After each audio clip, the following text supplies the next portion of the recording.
Paul. Hello, Rick. About halfway through the year. Time's flying by.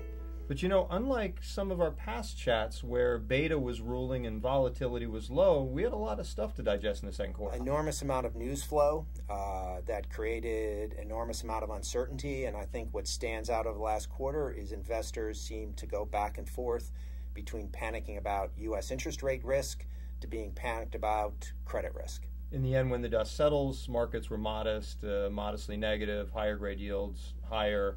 What should you take away, though, from this quarter?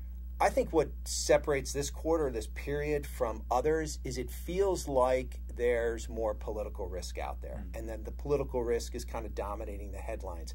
And it's more than just the Greek situation or the Chinese stock market.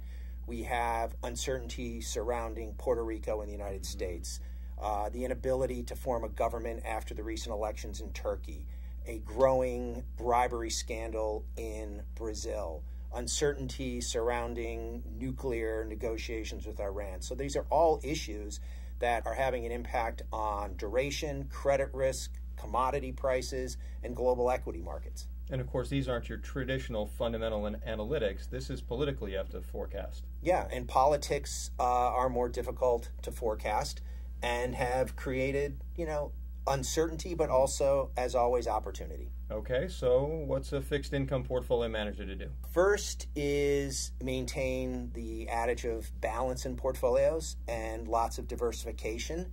Analyze the political situation and understand to try and look through the near term and focus more on longer term issues. A case in point would be Brazil, where we are concerned about this growing bribery scandal. But if we look out 8 to 9 months, we think at that point the economic situation could turn. They are now implementing very solid fundamental economic policies, and we kind of like exposure to Brazil.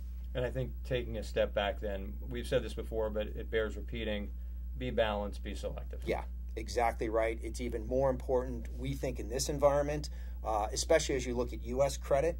We're late in the U.S. credit cycle. We're beginning to see some of those late cycle activities, more stock buybacks, an increasing use of leverage on balance sheets.